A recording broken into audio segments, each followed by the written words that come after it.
Sebuah mata air yang konon telah berusia ribuan tahun menjadi magnet bagi warga Pandeglang, Banten. Inilah pemandian Citaman. Mengalir langsung dari mata air Gunung Pulau Sari, jernihnya air menjadi daya tarik utama para wisatawan. Tetapi tak hanya itu saja keistimewaan pemandian Citaman. Dijuluki kolam pemandian air es lantaran suhunya yang sangat dingin, banyak yang datang ke tempat ini justru dengan tujuan mencari keberkahan. Ya, air pemandian Citaman diyakini punya khasiat terhadap rezeki dan juga kecantikan mereka yang mandi di kolam ini. Apakah memang benar demikian? Ke kulit, ke wajah ada juga. Dan lebihnya ke manfaat apa ya, kita kayak dapet beda lah gitu. Badan itu bisa jadi segar gitu. Juga bisa mencerahkan kulit kalau merenang di sini.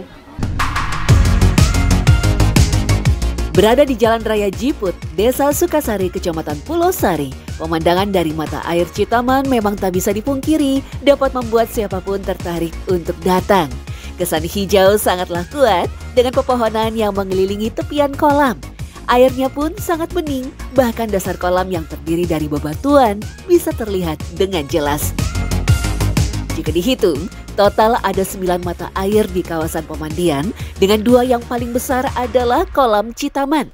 Kolam terbagi menjadi 2 dengan batuan andesit yang memisahkan masing-masing bagian sekaligus menjadi akses para pengunjung.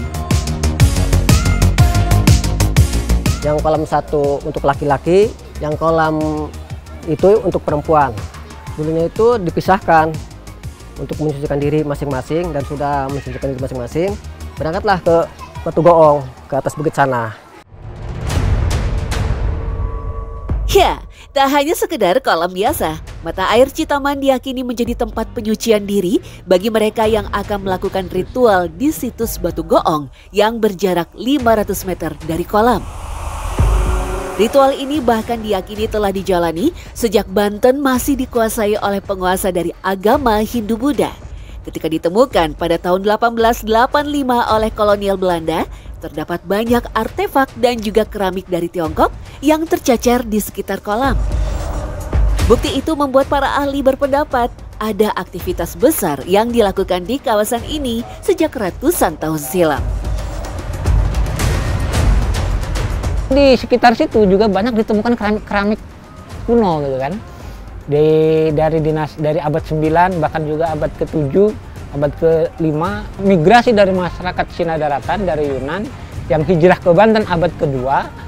Ini bagian dari yang kemudian mempengaruhi teknologi tradisional antara bangsa Tionghoa, bangsa Yunan dengan masyarakat Banten. Lantas, apa hanya karena itu saja mata air Citaman diyakini menjadi bertuah? Jika kita menelisik lebih jauh, mata air Citaman ternyata menjadi bagian dari situs Batu Goong, bahkan menjadi dasar dari kaki piramida seluruh kawasan. Dan yang mengejutkan, situs Batu Goong diyakini telah berusia lebih tua, yakni 2000 tahun sebelum Masehi atau pada era Megalitikum. Hal ini dapat dilihat dari susunan menhir yang terbungkus kain putih sebagai pusat dan dikelilingi oleh batu dengan formasi temu gelang. Bentuknya mirip dengan gamelan atau juga gong. Hal inilah yang mendasari penamaan situs Batu Goong. Itu awalnya terpencar-pencar batunya. Ya, yang lainnya dari area pinggir-pinggiran sini. Lalu dikumpulin ke sini sama peneliti. Kalau batu menhir yang berdiri itu harus dikasih simbol kayak gitu, ciri. Itu mah yang ngasih kain itu ya, yang ngasih. Sering orang yang berjarah ke sini yakin jarah ke sini itu dia terkabul.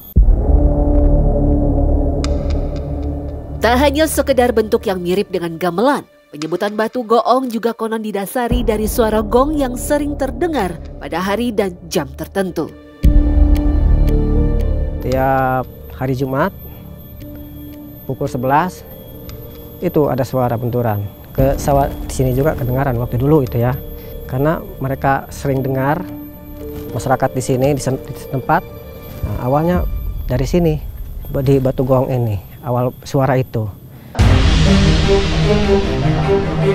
Jenis bebatuan yang sama juga ditemukan dan disimpan di Museum Situs Citaman yang berjarak tak jauh dari pemandian. Bebatuan ini dulunya digunakan manusia untuk kebutuhan sehari-hari, dari sebagai alat penanggalan, kebutuhan bercocok tanam, sampai mengubur mayat. Pada tahun 2006, batu-batu ini ditetapkan secara resmi sebagai batu sejarah.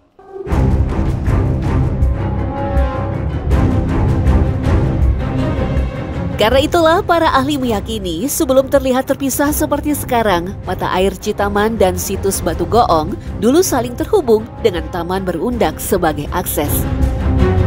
Uniknya, tradisi beribadah di situs Batu Goong itu pun dilanjutkan sampai era Hindu-Buddha, bahkan hingga sekarang. Nah, kemudian yang ke atas itu bukan hanya umat Muslim yang melakukan ritual di sana, tapi berbagai ajaran, berbagai suku bangsa itu juga melakukan ritual ke sana. Dan biasanya ramenya itu malam Jumat. Karena telah dianggap sebagai tempat mensucikan diri sekaligus sakral, ada beberapa larangan dan aturan tak tertulis yang wajib ditaati oleh pengunjung. Pengunjung yang berniat khusus untuk ziarah wajib untuk izin dan ditemani oleh pengurus situs. Tapi jarak kan ini makan bukan kuburan. Cuman menurut mereka, ya keyakinan mereka itu bisa aja yang di sini gitu. Kalau enggak izin dulu sama yang pengurus di sini, mereka bisa kadang-kadang ada yang kesurupan. Tak hanya berziarah semata, dari informasi yang beredar, para pelaku ritual akan mengelilingi situs Batu Goong sebanyak 7 kali sambil membawa batang pohon puring sepanjang 1 jengkal tangan. Konon, jika setelah mengucap doa batang pohon bertambah panjang, maka harapannya kemungkinan besar akan terkabul. Tetapi, semua mitos itu terasa sulit untuk kami cerna secara logika. Untuk membuktikan khasiat mata air sekaligus keunikan pohon puring, kami memutuskan untuk membawanya untuk diperiksa. Kami bertemu dengan Encep Andriana selaku peneliti dan dosen biologi untuk mengecek kandungan dari mata air Citaman. Baru saja diperiksa, kami mendapati fakta yang sangat mengejutkan. Air dari kolam Citaman ternyata tak mengandung bakteri sama sekali. Gimana? Kelihatan mikrobanya? Oh, enggak kelihatan. Oh, nggak muncul ya? Iya, enggak. Kan biasanya kalau air tuh ada E. coli-nya gitu ya. Ini nggak ada sama sekali. Iya. Oke, bagus. Kalau lumut? Kalau lumut ada. Ada. Iya. Oke, coba saya ingin pastikan ya. Oke. Ketika diteliti lebih lanjut, air kolam Citaman justru banyak mengandung natrium dan kalium. Diduga kandungan mineral yang tinggi disebabkan oleh minimnya eksploitasi di kawasan situs Citaman. Kalsium yang tinggi juga dihasilkan oleh akuifer atau himpitan bebatuan dan tanah yang mengalirkan air. Sebuah teknologi yang mirip dengan situs Jolotundo, mata air yang disebut-sebut kualitasnya nomor 2 di dunia setelah air Zam-Zam. Dan yang mengagumkan, kandungan air yang murni dengan mineral tinggi itulah ternyata yang menjadi khasiat utama dari mata air Citaman. Natrium dan kalsium itu berhubungan dengan itu ya. Terus regenerasi kulit, sehingga kalau kita lihat ya secara sepintas kan hampir di sana orang-orang itu kulitnya lebih cerah gitu ya. Nah itu dipengaruhi oleh salah satunya adalah dari kandungan mineral yang ada di air tersebut. Tetapi ketika memeriksa pohon puring, Encep menyebut bahwa bertumbuhnya batang setelah dipotong tanpa ditanam mungkin hanyalah mitos belaka. Meski begitu, pohon dengan nama lain kroton tersebut memiliki manfaat sebagai tanaman obat dan juga berfungsi sebagai penyerap polutan. Tak heran, semua faktor alami itulah yang membuat kawasan mata air Citaman sangat terjaga. Tapi secara ilmiah itu tidak akan terjadi ya, kecuali memang dia melalui media misalnya. Jadi memang dipotek gitu ya.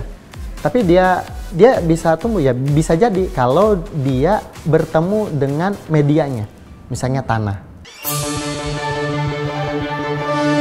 Menjadi bagian dari kawasan Gunung Pulau Sari, mata air Citaman dan situs Batu Goong memang tak bisa dilepaskan dari sejarah Banten secara umum. Pasalnya, Maulana Hasanuddin yang menjadi Sultan Banten pertama juga dipercaya sering melakukan ritual di situs Batu Goong. Semua dilakukan dengan rangkaian yang sama, yakni menyucikan diri di mata air Citaman untuk kemudian berziarah. Apakah kepercayaan dari masyarakat yang begitu besar membuat sugesti mata air Citaman semakin kuat? Tentu tidak ada penjelasan logis tentang keberkahan atau tuah lain di mata air Citaman. Tetapi yang jelas, kemurnian dan kandungan bermanfaat dari mata air Citaman hanya bisa diperoleh dari terjaganya alam di sekitarnya.